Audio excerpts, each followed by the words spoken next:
Hi ನಮಸ್ಕಾರ ಎಲ್ಲರಿಗೂ. ಎಲ್ಲ ಒಂದು ನಮ್ಮ ಯೂಟ್ಯೂಬ್ ಫ್ಯಾಮಿಲಿಗೆ ಇವತ್ತು ಸಂಕಷ್ಟಹರ ಚತುರ್ಥಿಯ ಶುಭಾಶಯಗಳನ್ನು ಹೇಳ್ತಾ ಇವತ್ತು ವಿಘ್ನೇಶ್ವರ ಸ್ವಾಮಿಯ ಪೂಜೆಯನ್ನು ಮಾಡ್ತಾಯಿದ್ದೀವಿ.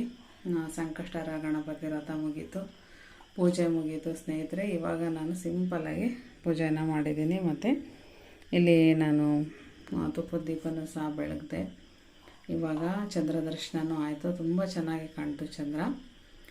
ಇವತ್ತು ನಾನು ನಿಮ್ಮ ಹತ್ರ ವಿಘ್ನೇಶ್ವರ ಸ್ವಾಮಿಯ ಒಂದು ಪೂಜೆ ಬಗ್ಗೆ ನಿಮ್ಮ ಹತ್ರ ನಾನು ಲಘುವಾಗಿ ತಿಳಿಸೋಣ ಅಂತ ಹೇಳಿ ಈ ಒಂದು ವಿಡಿಯೋ ಮಾಡ್ತಾಯಿದ್ದೀನಿ.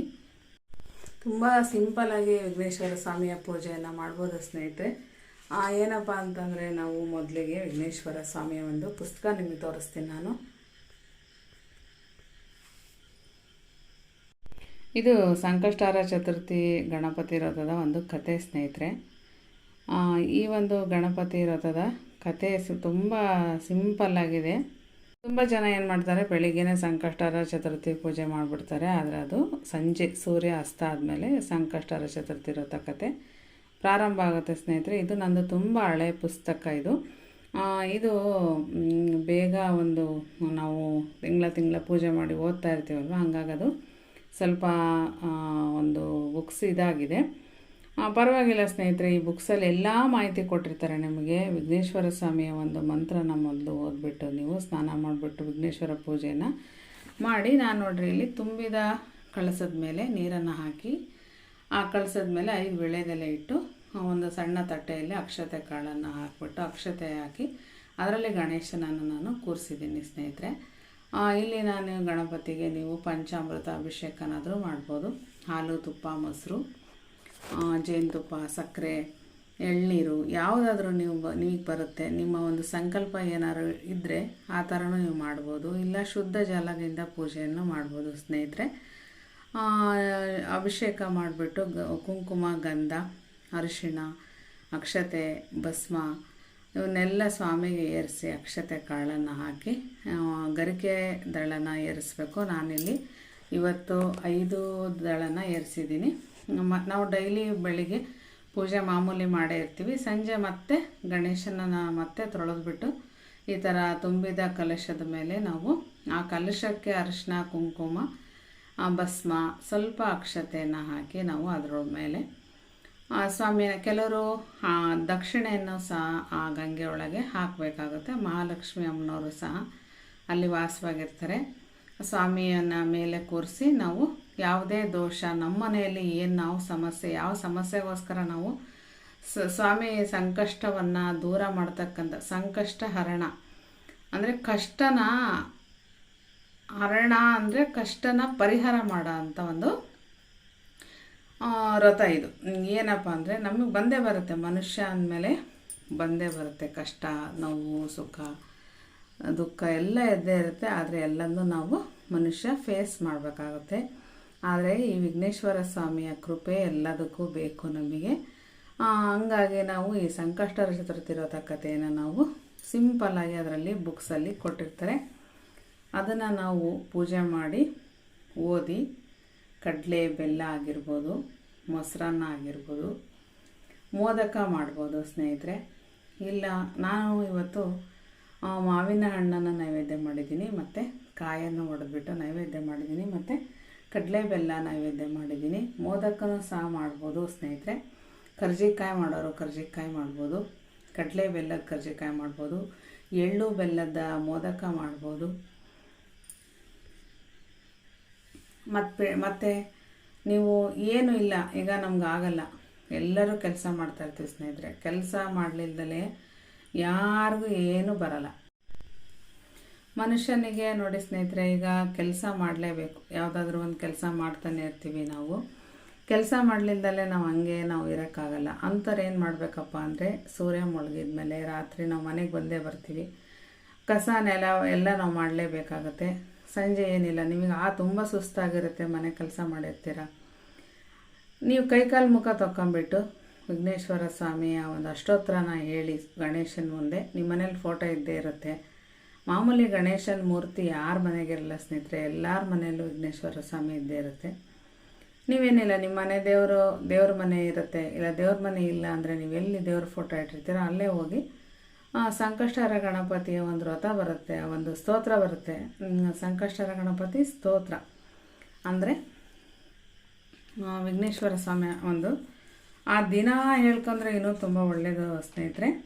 ಅದು ಇದರಲ್ಲಿ ಕೊಟ್ಟಿರ್ತಾರೆ, ಓಂ ಪ್ರಣಮ್ಯ ಶಿರಸ ದೇವಂ ಗೌರಿಪುತ್ರಂ ವಿನಾಯಕಂ ಭಕ್ತವಾಸಂ ಸ್ಮರೆ ನಿತ್ಯಂ ಆಯು ಕಾಮಾರ್ಥ ಸಿದ್ಧೈ ಅಂತ ಹೇಳಿ ಆ ಒಂದು ಸ್ತೋತ್ರ ಬರುತ್ತೆ ಸ್ನೇಹಿತರೆ. ತುಂಬ ಚೆನ್ನಾಗಿದೆ ಅದು, ದಿನ ನೀವು ಹೇಳ್ಕೊಬೋದು ಅದನ್ನ.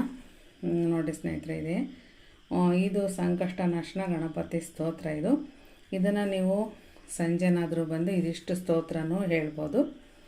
ಇಲ್ಲಪ್ಪ ನಾವು ಅಷ್ಟೋತ್ರ ಮಾಡ್ತೀವಿ, ಗಣಪತಿಯ ಒಂದು ಸಂಕಷ್ಟ ನಾಶನ ಗಣಪತಿ ಸ್ತೋತ್ರ ಹೇಳಿದ ಮೇಲೆ ನಾವು ಗಣಪತಿ ಅಷ್ಟೋತ್ರನೂ ಸಹ ನಾವು ಮಾಡಬೇಕಾಗುತ್ತೆ. ಅಂದರೆ ಇದನ್ನು ನಾವು ಹೇಳ್ಕೊಬೋದು ಸ್ನೇಹಿತರೆ. ಮಕ್ಕಳಿಗೆ ವಿದ್ಯಾಭ್ಯಾಸ ಏನು ನಿಮಗೆ ಅವರಿಗೂ ಸಹ ನೀವು ತಾಯಿಯರು ಓದ್ಬೋದು. ಇಲ್ಲಪ್ಪ ನಾವು ಮಕ್ಕಳಿಗೆ ಸ್ನೇಹಿತರೆ, ಮಕ್ಕಳಿಗೂ ಸಹ ನೀವು ಏನಾದರೂ ಒಂದು ಅವ್ರ ಬಗ್ಗೆ ಬೇಡ್ಕೋಬೋದು. ಮಕ್ಕಳು ಓದ್ತಾ ಇರ್ತಾರೆ, ಅವರು ಮಾಡು ಅಂದರೂ ಮಾಡೋದಿಲ್ಲ, ಅವರಿಗೂ ಸಹ ನೀವು ಅವ್ರ ಬಗ್ಗೆನೂ ಸಹ ನೀವು ಒಂದು ವ್ರತನ ಇಟ್ಕೊಂಡು ಪೂಜೆ ಮಾಡ್ಬೋದು. ಆಮೇಲೆ ಕೆಲವರಿಗೆ ತುಂಬ ಕಣ್ಣೀರಾಗ್ತಾ ಇರ್ತಾರೆ, ತುಂಬ ನೋವು ಪಡ್ತಾ ಇರ್ತಾರೆ, ಅವ್ರ ಒಳಗೇನೋ ಒಂದು ಮನಸ್ಸಲ್ಲಿ ಏನೋ ಒಂದು ನೋವಿರುತ್ತೆ, ಸಮಸ್ಯೆ ಇರುತ್ತೆ, ಮದುವೆ ಆಗಿರಲ್ಲ, ಅವ್ರಿಗೆ ಇಷ್ಟ ಬಂದಂಥ ಒಂದು ವರ ಬಂದಿರಲ್ಲ ಅಥವಾ ಹುಡುಗಿ ಸಿಕ್ಕಿರಲ್ಲ. ವಿಘ್ನೇಶ್ವರ ಸ್ವಾಮಿಗೆ ನೀವು ಏನೇ ಹರಕೆ ಹೊತ್ಕೊಂಡು ಈ ಪೂಜೆ ಮಾಡಿದರೂ ನಿಮಗೆ ಒಳ್ಳೆಯದಾಗುತ್ತೆ. ಕೊನೆಗೆ ನಾನು ಇದನ್ನ ಮನೆಯಲ್ಲೇ ನೀವು ಮಾಡೋಕ್ಕಾಗಲ್ಲಪ್ಪ, ನಮ್ಗೆ ಆಫೀಸಿಗೆ ಹೋಗಬೇಕು, ನಮಗೆ ತುಂಬ ವರ್ಕ್ ಲೋಡು, ತುಂಬ ಕಷ್ಟ, ತುಂಬ ಪ್ರೆಷರ್ ಇದೆ ನಮಗೆ ಅಂತ ಅನ್ನೋರು ನೀವು ದೇವಸ್ಥಾನಕ್ಕೆ ಹೋಗಿ ನಮಸ್ಕಾರ ಮಾಡ್ಕೊಂಡು ಹೇಳ್ಕೊಂಡು ನೀವು ಮದುವೆ ಆದಮೇಲೆ ಒಂದು ನಿಮ್ಮ ಮನಸ್ಸಲ್ಲಿ ಇಟ್ಕೊಂಡು ನೀವು ಏನು ಒಂದು ಪೂಜೆ ಮಾಡಿಸ್ತೀರಾ, ಸಿಂಪಲ್ಲಾಗಿರೋದು ಸರಳವಾಗಿರೋ ಅಂಥ ಪೂಜೆನ ನೀವು ಅಲ್ಲಿ ದೇವಸ್ಥಾನದಲ್ಲಿ ಮಾಡ್ತಾರೆ ನಿಮ್ಮ ಹರಕೆ ಒಂದು ಕೈಗೂಡಿದ ಮೇಲೆ. ಆದರೆ ಸಂಕಷ್ಟಹರ ಚತುರ್ಥಿ ವ್ರತ ಕತೆ, ಆ ಒಂದು ಕಥೆನ ಓದ್ರಿ. ಏನಪ್ಪ ಅಂದರೆ ಈ ಒಂದು ಪುಸ್ತಕದಲ್ಲಿ ಕೊಟ್ಟಿದ್ದಾರೆ, ಪಾರ್ವತಿ ಅಮ್ಮನವರೇ ಈ ಒಂದು ಕತೆಗೆ ಕಾರಣ. ಈ ಒಂದು ಸಂಕಷ್ಟಹರ ಚತುರ್ಥಿ ವ್ರತ ಕತೆ ಅಮ್ಮನವರಿಂದನೇ ಮೊದಲು ಸ್ಟಾರ್ಟ್ ಆಗುತ್ತೆ. ಫಸ್ಟು ಅಮ್ಮನವರೇ ಮಾಡ್ತಾರೆ ಇದನ್ನ, ಆಮೇಲೆ ಈ ವ್ರತ ಪ್ರಸಿದ್ಧಿ ಆಗುತ್ತೆ ಋಷಿಗಳಿಂದ ಎಲ್ಲರಿಗೂ ಸಹ. ವಿಘ್ನೇಶ್ವರ ಸ್ವಾಮಿ ಬಂದು ಎಲ್ಲರಿಗೂ ಸಹ ಒಂದು ಸಂಕಷ್ಟನ ದೂರ ಮಾಡ್ತಾರೆ. ರಾವಣನ ಒಂದು ಸಮಸ್ಯೆಗೆ ಆಂಜನೇಯ ಸ್ವಾಮಿ ಸೀತಾನ್ವೇಷಣೆಯನ್ನು ಮಾಡ್ತಾ ಇರ್ಬೇಕಾರೆ ಈ ಒಂದು ವ್ರತನ ಮಾಡ್ತಾರೆ. ಪರಮೇಶ್ವರ ಸ್ವಾಮಿನೂ ಸಹ ತ್ರಿಪುರಾಸುರ ಸಂಹಾರ ಮಾಡ್ಬೇಕಾರೆ ಈ ವ್ರತನ ಮಾಡ್ತಾರೆ. ಮತ್ತು ಒಂದು ವಾಲಿಯೂ ಸಹ ಒಂದು ಈ ವ್ರತನ ಮಾಡ್ತಾರೆ. ಆಮೇಲೆ ಮತ್ತು ಇಂದ್ರನೂ ಸಹ ತನ್ನ ಕಳೆದು ಹೋದಂಥ ಒಂದು ಪದವಿನ ಈ ಒಂದು ವ್ರತ ಮಾಡಿ ಅವರಿಗೂ ಸಹ ಈ ಒಂದು ವ್ರತದ ಒಂದು ಫಲ ಸಿಕ್ಕು ಅವರು ಸಹ ಒಂದು ಅವರಿಗೆ ಇಡೀ ಅವರ ಒಂದು ಏನು ಪದವಿ, ಆ ಒಂದು ಇಂದ್ರಲೋಕದ ಪದವಿ ಏನಿತ್ತು ಅದೆಲ್ಲ ಅವರಿಗೆ ಸಿಗುತ್ತೆ ಈ ಒಂದು ಗಣೇಶನ ಪೂಜೆಯನ್ನು ಮಾಡೋದ್ರಿಂದ, ಸಂಕಷ್ಟಹರ ಚತುರ್ಥಿ ವ್ರತ ಕಥೆಯ ಪೂಜೆ ಮಾಡೋದ್ರಿಂದ. ಮತ್ತು ಪಾಂಡವರು ಸಹ ತಮ್ಮ ರಾಜ್ಯನ ಈ ಒಂದು ಸಂಕಷ್ಟಹರ ಚತುರ್ಥಿ ವ್ರತ ಕಥೆಯನ್ನು ಪೂಜೆಯನ್ನು ಮಾಡೋದ್ರಿಂದ ಅವರು ಸಹ ತಮ್ಮ ಒಂದು ರಾಜ್ಯನ ಪಡ್ಕೊಂಡು ಅವರು ಸಹ ಅವರ ಒಂದು ಕೆಲಸದಲ್ಲಿ ಯಶಸ್ಸನ್ನು ಕಾಣ್ತಾರೆ. ಹೀಗೆ ಸ್ನೇಹಿತರೆ, ಮಕ್ಕಳಿಗೋಸ್ಕರ ಆಗಿರ್ಬೋದು, ಕೆಲವರು ತುಂಬ ಕಣ್ಣೀರಾಗ್ತಾ ಇರ್ತಾರೆ, ಎಷ್ಟೋ ದುಡ್ಡು ಖರ್ಚು ಮಾಡ್ತಾ ಇರ್ತಾರೆ, ಮಕ್ಕಳಿರಲ್ಲ ಅವರಿಗೆ, ಎಷ್ಟು ಕಣ್ಣೀರಾಗ್ತಾ ಇರ್ತಾರೆ ಅಂದರೆ ತುಂಬ ಕಣ್ಣೀರಾಗ್ತಾರೆ ಸ್ನೇಹಿತರೆ. ಅದೊಂದೇ ಅಂತಲ್ಲ, ನಾನು ಹೇಳೋದೇನೆಂದರೆ ನಿಮಗೆ ನಾನು ಸಿಂಪಲಾಗಿ ಹೇಳ್ತಾ ಇರೋದೇನೆಂದರೆ, ನೀವು ಬಂದು ಸಂಜೆ ಸೂರ್ಯಾಸ್ತ ಆದಮೇಲೆ ಕೈಕಾಲು ಮುಖ ತೊಗೊಂಡು ಗಣೇಶನಿಗೆ 2 ಉದ್ದಿನಕಡ್ಡಿ ಬೆಳಗಿ ನಿಮ್ಮ ಮನಸ್ಸಲ್ಲಿ ಹೇಳ್ಕೊಂಡಿರೋ ಸಂಕಲ್ಪನ ಹೇಳ್ಕೊಂಡು ಕಡಲೆಬೇಳೆ ನೈವೇದ್ಯ ಮಾಡ್ಬೋದು. ನೀವು 2 ಬಾಳೆಹಣ್ಣಾದರೂ ನೈವೇದ್ಯ ಮಾಡ್ಬೋದು, ಇಲ್ಲ ನಾವು ಅಡುಗೆ ಮಾಡಿ ಸಿಹಿಯನ್ನು ಸ್ವಾಮಿಗೆ ನೈವೇದ್ಯ ಮಾಡ್ಬೋದು. ಸ್ನಾನ ಮಾಡಿ ನಾವು ಮಡಿಯಿಂದ ಮಾಡ್ತೀವಿ ಅಂದರೂ ಮಾಡ್ಬೋದು. ನೋಡಿರಿ, ನಾನು ಹೇಳೋದು ನಿಮ್ಮ ಮನಸ್ಸಿನ ಭಾವನೆ, ಉಪವಾಸ ಇದ್ದೇ ಮಾಡಬೇಕು, ಏನೂ ಆಗಲ್ಲ, ಉಪವಾಸ ಇರಬಾರ್ದು, ಅದೆಲ್ಲ ಏನಿಲ್ಲ. ನಿಮ್ಮ ಪ್ರೀತಿ ಭಕ್ತಿ ಅಷ್ಟೇ ಸ್ವಾಮಿ ಕೇಳೋದು. ನಾನು ಹೇಳೋದು ಈ ಒಂದು ಭಕ್ತಿಯಿಂದ ನೀವು ಮಾಡಿ ಪೂಜೆನ ಅಂತ ಹೇಳಿ ನಾನು ನಿಮಗೆ ಇನ್ನೂ ಒಂದು ಸಿಂಪಲ್ಲಾಗಿ ಹೇಳ್ತಾ ಇದ್ದೀನಿ ಸ್ನೇಹಿತರೆ. ಇದನ್ನು ನಾನು ನಮ್ಮ ಗುರುಗಳು ನನಗೆ ಹೇಳಿದರು. ಅವರು ನನಗೆ ಈ ಒಂದು ಗಣೇಶನ ಕೊಟ್ಟಿದ್ದು ಅವರೇ, ವಿಶ್ವಾರಾಧ್ಯ ಸ್ವಾಮಿಗಳು ನನಗೆ ಈ ವ್ರತನ ಮಾಡೋಕ್ಕೆ ಹೇಳಿದ್ದು, ನಮ್ಮ ರಾಮಪುರದ ಗುರುಗಳು. ಅವರು ಹೇಳಿದ್ದಕ್ಕೆ ನಾನು ಒಂದು ವ್ರತನ ಯಾವಾಗಲೂ ಬಿಟ್ಟಿಲ್ಲ ಸ್ನೇಹಿತರೆ, ಯಾವಾಗಲೂ ಮಾಡ್ಕೊತಾನೆ ಬಂದಿದ್ದೀನಿ. ಪ್ರತಿ ತಿಂಗಳು ಮಾಡ್ತೀನಿ ನಾನು. ಹಂಗಾಗಿ ನಾನು ಒಂದು ಕಷ್ಟ ಮನುಷ್ಯನಿಗೆ ಈ ವ್ರತ ಮಾಡಿದ ತಕ್ಷಣವೇ ಎಲ್ಲ ಸಿಕ್ಬಿಡುತ್ತೆ ಅಂತ ಹೇಳಲ್ಲ. ಆದರೆ ಈ ವ್ರತದ ಪ್ರಭಾವ ಗೊತ್ತಿಲ್ಲ, ಸುಮಾರು ಜನಕ್ಕೆ ಗೊತ್ತಿಲ್ಲ. ನೀವೇನು ಬೇಡ ಸ್ನೇಹಿತರೆ, ಕೆಲವರು ಇದೇ ಮಂತ್ರ ಹೇಳಿ ಅದೇ ಮಂತ್ರ ಹೇಳಿ ಅಂತ ಹೇಳ್ತಾರೆ. ಆದರೆ ಪುಸ್ತಕದಲ್ಲಿ ನೀವು ನೋಡ್ಕೊಂಡು ಓದ್ಕೊಂಡು ಹೇಳ್ಬೋದು. ಕೆಲವರು ಓದೋಕ್ಕೆ ಬರಲ್ಲ, ನಮಗೆ ಬರೆಯೋಕ್ಕೂ ಬರಲ್ಲ, ನಾವೇನು ಮಾಡಬೇಕು ಅಂತ ಇರ್ತಾರೆ ಕೆಲವರು. ಆದರೆ ಅವ್ರಿಗೂ ಸಹ ಸಮಸ್ಯೆಗಳಿದ್ದೇ ಇರುತ್ತೆ. ಏನಿಲ್ಲ ಸ್ನೇಹಿತರೆ, ಓಂ ಗಂ ಗಣಪತಯೇ ನಮಃ ಅಂತ ಹೇಳ್ಕೊಂಡ್ರು ನಡೆಯುತ್ತೆ. ನೀವೇನಿಲ್ಲ, ಇನ್ನೊಂದು 21 ಸಲ ಒಂದು ಮಂತ್ರ ಬರುತ್ತೆ. ಓಂ ನಮೋ ಹೇರಂಬ ಮದಮೋಹಿತ ಸಂಕಷ್ಟ ನಿವಾರಾಯ ನಿವಾರಾಯ ಅಂತ ಹೇಳಿ 21 ಸಲ ಇದನ್ನೇ ಹೇಳ್ಕೊಬೋದು ನೀವು. ಪ್ರತಿ ಮಂಗಳವಾರ ಇದನ್ನು ಹೇಳ್ಕೊಬೋದು. ಒಂದು ದಿನನಿತ್ಯ ನೀವು ಹೇಳ್ಕೊಳಕ್ಕಾಗಲಿಲ್ಲ ಅಂದರೆ ಪ್ರತಿ ಮಂಗಳವಾರ ಓಂ ನಮೋ ಹೇರಂಬ ಮದಮೋಹಿತ ಸಂಕಷ್ಟ ನಿವಾರಾಯ ನಿವಾರಾಯ 21 ಸಲ ಹೇಳೋದು ತುಂಬ ಈಸಿ, ತುಂಬ ಸುಲಭವಾಗಿ ನಿಮಗೆ ಎಲ್ಲ ಒಂದು ನಿಮ್ಮ ಸಮಸ್ಯೆಗಳು ದೂರ ಏನಾದರೂ ಆಗಬೇಕು ಅಂತ ಹೇಳ್ಕೊಂಡ್ರೆ ವಿಘ್ನೇಶ್ವರ ಸ್ವಾಮಿ ಒಂದು ವ್ರತನ ನೀವು ಮಾಡೋದ್ರಲ್ಲಿ ತುಂಬ ಒಂದು ಯಶಸ್ಸನ್ನು ಕಾಣ್ತೀರ ಅಂತ ಹೇಳ್ತಾ ನಾನು ಯಾವುದೇ ವಿಡಿಯೋ ಮಾಡಿರಲಿ ಯೂಟ್ಯೂಬಲ್ಲಿ ಸುಳ್ಳು ಮಾಹಿತಿ ಅಂತೂ ಕೊಡಲ್ಲ ನಾನು. ಏಕೆಂದರೆ ನಾನು ನೋಡಿರೋದನ್ನು, ನಾನು ತಿಳ್ಕೊಂಡಿರೋದನ್ನು ನಿಮ್ಮ ಹತ್ರ ನಾನು ಶೇರ್ ಮಾಡ್ಕೊತೀನಿ. ನಾನು ಪೂಜೆ ಮಾಡಿರೋದಕ್ಕೆ ನಿಮಗೆ ಹೇಳ್ತಾ ಇದ್ದೀನಿ ಸ್ನೇಹಿತರೆ. ಇಲ್ಲಿಗೆ ನಾನು ಈ ಒಂದು ವಿಡಿಯೋ ಮುಗಿಸ್ತಾ ಇದ್ದೀನಿ. ನೀವು ಯಾರಾದರೂ ಮಾಡೋದಿದ್ರೆ ಮಾಡ್ಬೋದು. ಮಕ್ಕಳಿಗೆ ನೀವು ಸಹ ಹೇಳ್ಕೊಟ್ರೆ ಅವರು ಸಹ ಮಾಡ್ತಾರೆ. ಆದರೆ ಮಕ್ಕಳು ಇವಾಗ ಓದೋದು ತುಂಬ ಇರುತ್ತೆ ಅವರಿಗೆ. ಕೆಲವರು ತಾಯಿಗಳು ಮಾಡ್ಬೋದು. ಮಕ್ಕಳು ಬೇಕಾದರೆ ಮಕ್ಕಳ ಬಗ್ಗೆ ಬೆಳ್ಕೊಬೋದು. ಇಲ್ಲ ನಮಗೆ ಸಾಲ ಸಮಸ್ಯೆ ಕಷ್ಟ ಕೆಲವೊಂದು ಹೇಳೋಕ್ಕೆ ಆಗಲ್ಲ ಸ್ನೇಹಿತರೆ, ಯಾರ ಹತ್ರನೂ ಶೇರ್ ಮಾಡ್ಕೊಳಕ್ಕಾಗಲ್ಲ. ನಾವು ಅಂಥ ನೋವುಗಳನ್ನು ಸ್ವಾಮಿ ಹತ್ರನೇ ನೀವು ಹೇಳ್ಕೋಬೇಕು. ವಿಘ್ನೇಶ್ವರ ಸ್ವಾಮಿ ಒಬ್ಬರೇ ಪರಿಹಾರ ಮಾಡೋಕ್ಕಾಗೋದು ನಿಮಗೆ. ಅವರು ಬಗೆಹರಿಸ್ತಾರೆ. ಅದನ್ನ ಹರಿಸಲ್ಲ ಅಂತ ನಾನು ಹೇಳೋದಿಲ್ಲ, ಖಂಡಿತ ಬಗೆಹರಿಸ್ತಾರೆ ಸ್ನೇಹಿತರೆ. ಅವರು ಸ್ವಾಮಿಯ ಪೂಜೆನ ನೀವು ಮಾಡೋದ್ರಿಂದ ಏನು ನಿಮಗೆ ತೊಂದರೆ ಎಳ್ಳಷ್ಟು ಬರೋದಿಲ್ಲ. ಬಂದ್ರೂ ಅದು ನೀರು ಥರ, ಅಂದರೆ ಈಗ ಬೆಂಕಿ ಥರ ಬಂದು ನೀರು ಥರ ತಣ್ಣಗೆ ಮಾಡಿಬಿಡ್ತಾರೆ ಅವರು. ಅಂದರೆ ದಗ ದಗ ದಗ ಆ ಸಮಸ್ಯೆ ಬೆಂಕಿ ಥರ ಬಂದಿರುತ್ತೆ. ಆ ಸ್ವಾಮಿಯ ಒಂದು ಪೂಜೆ ಪ್ರಭಾವನೋ ಏನೋ ಗೊತ್ತಿಲ್ಲ, ಅದು ಹಂಗೆ ಬಂದಿದ್ದು ಹಾಗೆ ನಿಮಗೆ ಕಡಿಮೆ ಆಗ್ಬಿಡುತ್ತೆ. ಹಾಗಾಗಿ ನಾನು ಈ ವಿಡಿಯೋ ನಿಮ್ಮ ಹತ್ರ ಶೇರ್ ಮಾಡಿದೆ. ಈ ವಿಡಿಯೋ ನಿಮ್ಗೆ ಯಾರಿಗಾದರೂ ಇಷ್ಟ ಆದರೆ ಲೈಕ್ ಸಬ್ಸ್ಕ್ರೈಬನ್ನು ಮಾಡಿ. ತುಂಬ ಸಿಂಪಲ್ ಪೂಜೆ ಇದು, ತುಂಬ ಸರಳವಾದ ಪೂಜೆ. ಯಾರಾದರೂ ನೀವು ಮಾಡೋ ಇಷ್ಟ ಇದ್ದರೆ ಖಂಡಿತ ಮಾಡಿ. ಈ ಒಂದು ದಿನ ಇದೆಯಲ್ಲ ಸ್ನೇಹಿತರೆ, ತಿಂಗಳಿಗೆ ಒಂದೇ ದಿನ ಬರೋದು. ಗಣೇಶನ ಹಬ್ಬದಲ್ಲಿ ನಾವು ಅಪ್ಪಿತಪ್ಪಿ ನಾವು ಹೊರಗೆ ಬಂದಾಗ ಚಂದ್ರನ ನೋಡಿರ್ತೀವಿ, ನಮಗೆ ಗೊತ್ತೇ ಇರಲ್ಲ. ಅವತ್ತು ಚಂದ್ರನ ನೋಡಬಾರ್ದು. ವಿಘ್ನೇಶ್ವರ ಸ್ವಾಮಿ ಸಂಚಾರ ಬರ್ತಾ ಇರ್ಬೇಕಾರೆ ವಿಘ್ನೇಶ್ವರ ಸ್ವಾಮಿ ಬಿದ್ದುಬಿಡ್ತಾರೆ.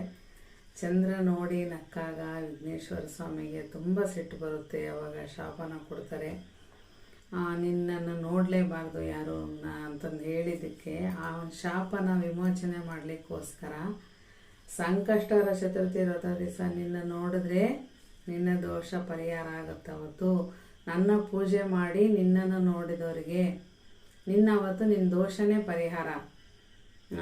ಆ ಸ್ವಾಮಿಯ ಒಂದು ಶಾಪ ವಿಮೋಚನೆ ಮಾಡ್ತಾರೆ ವಿಘ್ನೇಶ್ವರ ಸ್ವಾಮಿ. ಅವತ್ತೇ ಅವರ ಶಾಪ ವಿಮೋಚನೆ ಆಗೋದು, ಚಂದ್ರನಿಗೂ ಸಹ.